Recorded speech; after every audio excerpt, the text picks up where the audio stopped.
திரு பொன் Wilson, அரசியல் பழிவாங்கும் நடவடிக்கை அப்படின்றது திமுக சொன்ன வாதம். இப்போ 2 நீதிமன்றங்கள்ல வந்திருக்கக்கூடிய இந்த இடைக்கால தடை அதை காட்டுதோ? அதாவது இப்போ எப்படின்னா, டாஸ்மாக்ல ஊழல் நடக்குதா அப்படின்னா எல்லாரும் ஏத்துக்கிறாங்க, ஆமா ஊழல் நடக்குது அப்படின்னு. எந்த காலகட்டம் அப்படின்னா எல்லா காலகட்டமும் அப்படின்னு சொல்றாங்க. ஆனா இப்போ மட்டும்தான் விசாரிக்கணுமா அப்படின்ற கேள்வி, இதுதான் அரசியல் பழி வாங்குவதா அப்படின்ற கேள்வி தான் இன்றைக்கு எழுது. நான் தமிழ்நாட்டை பொறுத்த வரைக்கும் அமலாக்கத்துறை அதிகாரிகள் தகுதி வாய்ந்த அதிகாரிகள் இருக்கிறாங்களான்றது ஒரு மிகப்பெரிய சந்தேகமாக இருக்கிறது.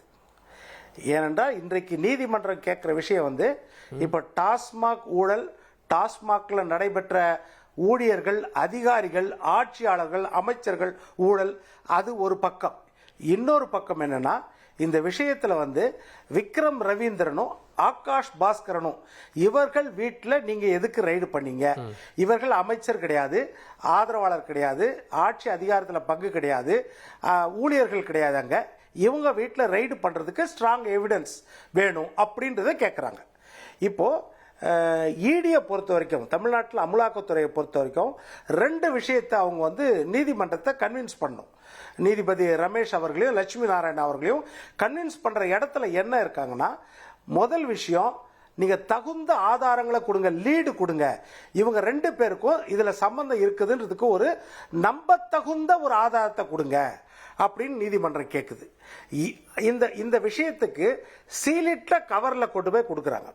இப்ப சீலிட்ல கவர்ல கொடுக்கறாங்கன்னா ரொம்ப பெரிய ஆதாரங்கள் இருக்கிற விஷயத்தை தான் சீலிட்ட கவர்ல கொண்டு போய் கொடுப்பாங்க.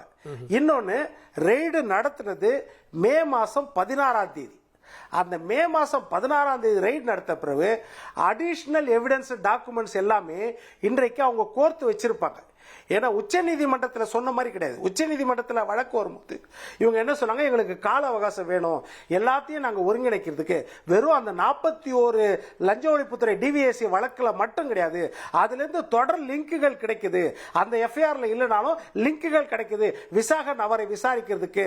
அதனால நிறுவனத்தை விசாரிக்கிறதுக்கு எங்களுக்கு தகுந்த ஆதாரங்கள் இருக்குது, அது கூடுதல் அவகாசம் வேணும்னு கேட்கும்போது உச்ச நீதிமன்றம் சொல்லிச்சு, சரி அது வரைக்கும் நான் இன்டரிம் ஸ்டே கொடுக்கிறேன் அப்படின்னு சொல்லியிருக்குது நீதிமன்றம். ஏன்னா விடுமுறை கால நீதிமன்றம் ஜூலை 15ஆம் தேதி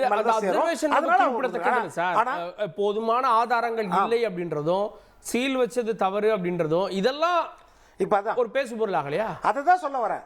இப்ப இந்த விஷயத்துல 2 விஷயத்துல ஈடி தோல்வி அடைஞ்சிருக்குது, தமிழ்நாட்டு ஈடி. அதுதான் சொல்றேன், தகுதி வாய்ந்த அதிகாரிகள் இருக்கா.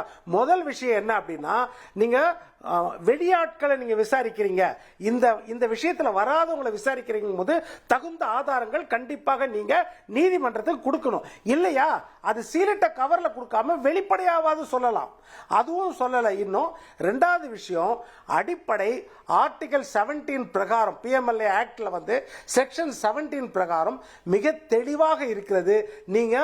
நீங்க சர்ச் பண்ண அதிகாரம் இருக்கிறது, சீஸ் பண்ண அதிகாரம் இருக்கிறது, ஆனால் சீல் வைக்க அதிகாரம் கிடையாது. அப்ப இந்த அடிப்படை விஷயம் கூட ஏன் அமலாக்கத்துறை அதிகாரிகளுக்கு தெரியாத போயிடுச்சு? அதாவது அவங்க நீதிமன்றத்தில் ஏன் தயங்குறாங்க? 2 விஷயம். அதுல நீங்க சோதனை பண்றதுக்கு உங்களுக்கு அதிகாரம் இருக்குது, பொருள்களை கைப்பற்றுறதுக்கு அதிகாரம் இருக்குது, ஏன் ப்ராப்பர்ட்டியை கூட நீங்க முடக்குவதற்கு அதிகாரம் இருக்குது. ஆனால் முத்திரை வைப்பதற்கு, சீல் வைப்பதற்கு உங்களுக்கு அதிகாரம் கிடையாது அப்படின்றது அந்த தெளிவா அந்த செக்ஷன்ல இருக்குது.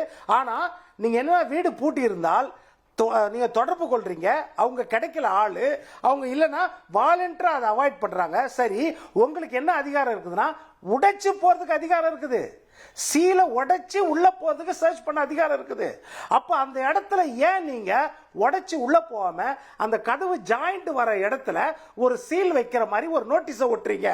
அதுல என்ன சொல்றீங்கன்னா, எங்களுடைய அனுமதி இல்லாமல், எங்களிடம் கேட்காம நீங்க திறக்க கூடாதுன்றத சொல்லிட்டு வரீங்க. அப்போ இது சட்டத்துக்கு புறம்பானதா என்று நீதிபதி கேட்கிறார்.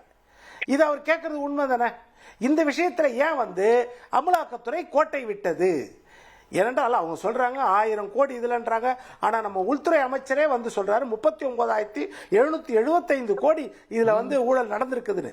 இன்னொரு பக்கம் பாமர மக்கள் அத்தனை பேருக்கும் தெரியும் டாஸ்மாக்ல ஊழல் நடக்குது அப்படின்னு தெரியும். ஆனா அது ஊழியர் மட்டத்திலயா, அதிகாரிகள் மட்டத்திலயா, ஆட்சியாளர்கள் மட்டத்திலயா எந்த அளவுக்கு அகலமாக, நீளமாக, ஆழமாக ஊழல் நடக்குதுன்றது மக்களுக்கு தெரியாது.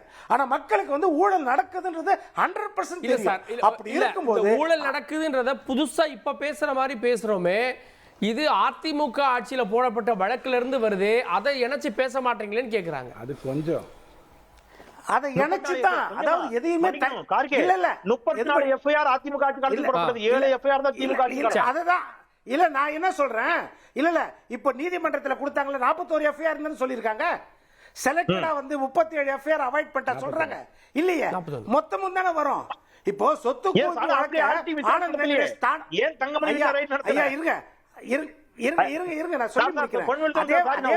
கொஞ்சம் சொன்னாரு யாரோ ஒருத்தர். இல்ல இல்ல நான் சொல்லி முடிக்கிறேன். நீங்க வந்து அரசியல் பழிவாங்குமான்னு கேட்டா உண்மையில பழிவாங்கும் நடவடிக்கை தான். அதாவது மாநில அரசு எப்படி டிவிஎஸ்சியை வச்சு பழிவாங்கும் நடவடிக்கை எடுக்குதோ, இன்றைக்கு சொத்து குவிப்பு வழக்கு வந்த பிறகு எத்தனை இடத்துல டிவிஎஸ்சி வந்து ஆளுங்கட்சி அமைச்சர்கள் கிட்ட ரெய்டு போறாங்க, போக மாட்டாங்க. அதே மாதிரி மத்திய அரசு எடுத்துக்கிட்டீங்கன்னா ஐடியை வச்சோ இல்லைன்னா இன்கம் டாக்ஸ் நம்ம இது இடியை வச்சோ கண்டிப்பா ரெய்ட். ஆனால் தவறு நடந்திருக்கிறதா, அதுதான் முக்கியம். தவறு நடந்து விசாரிக்கிறாங்க, செலக்டிவா விசாரிக்கிறாங்க. ஆனால் நான் என்ன சொல்றேன், அந்த இல்ல அப்போ அதிகாரிகள் மட்டத்துல, அமலாக்கத்துறை அதிகாரிகள் மட்டத்துல ஒரு சேஞ்ச் இருந்தது அப்படின்னா இந்த ஆதாரங்கள் நிரூபிக்கப்படும் சொல்ல வரீங்களா? நடந்திருப்பது உண்மை, அதை பிரசன்ட் பண்ணல தப்பு இருக்குன்னு சொல்ல வரீங்க? நிச்சயமாக பிரசன்ட் பண்ணதுல தவறு இருக்குது. ஏன்னா இப்ப நீங்க எஸ்.எம். சுப்பிரமணி, ராஜசேகர் அவங்க ஹைகோர்ட்ல விசாரிச்சாங்கல்ல, ஸ்டார்டிங்ல என்ன செய்தாங்க, எங்க அதிகாரிகளை மிரட்டுறாங்க, எங்க பெண் அதிகாரிகளுக்கு வந்து ரொம்ப தொல்லை கொடுக்குறாங்க எல்லாம் கேட்ட பிறகு ஈடிய கேள்வி கேட்டுச்சு. அது இடைக்கால தடை கொடுத்துட்டு மறுபடியும் வந்து அனுமதி கொடுத்துருச்சு இல்லையா?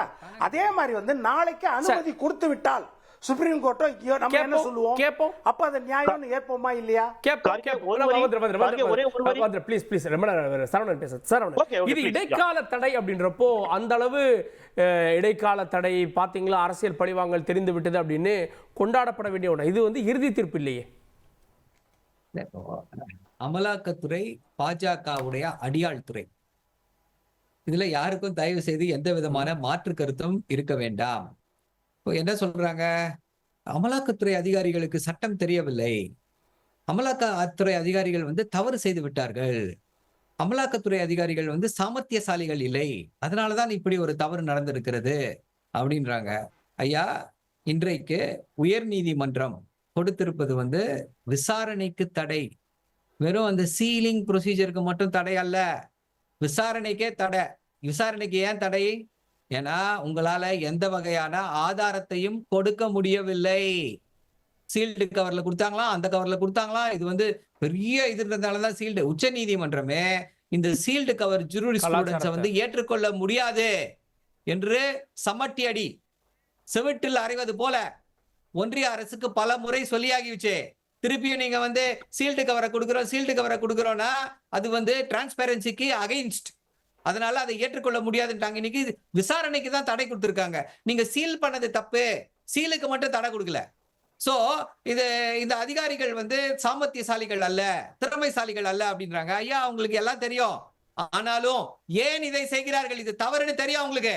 ஐஆர்எஸ் படித்த அதிகாரிகள், ஐஆர்எஸ் படிச்சவங்க என்ன சாதாரணமா யூபிஎஸ்சி தேர்வு எழுதி யூபிஎஸ்சியில செலக்ட் ஆகி போயிருக்கவங்க, அவங்களுக்கு வந்து ஒண்ணும் தெரியாதா? ஏன் செய்கிறார்கள்? ஏன்னா அரசியல் காழ்ப்புணர்ச்சி. பாஜக இவர்களை எப்படியாவது அடியாள் போல பயன்படுத்தி அரசியல் எதிரிகள் மீது ஐஆர்எஸ் படிச்சவங்க நீங்களே சொல்றீங்க, ஒரு அரசியல் அழுத்தம் இருந்தாலும் ஒரு முகாந்திரம் இல்லாம எப்படி உள்ள வருவாங்க? இப்போ இந்த கேஸ் நிக்காது அவங்களுக்கும் தெரியாதா? இல்ல, இப்போ நல்ல கேள்வியை கேட்டிருக்கீங்க. உச்ச நீதிமன்றம் தொடர்ந்து இது வரைக்கும் ஒரு எத்தனை அமலாக்கத்துறை அதிகாரிகள் வந்து கடந்த ஒரு வருஷத்துல கைது செய்யப்பட்டிருப்பார்கள் பாருங்க, யோசிச்சு பாருங்க. அத்தனை ஐஏஎஸ் அதிகாரிகள் கைது செய்யப்பட்டிருக்காங்களா? அத்தனை ஐபிஎஸ் அதிகாரிகள் கைது செய்யப்பட்டிருக்காங்களா? இல்ல.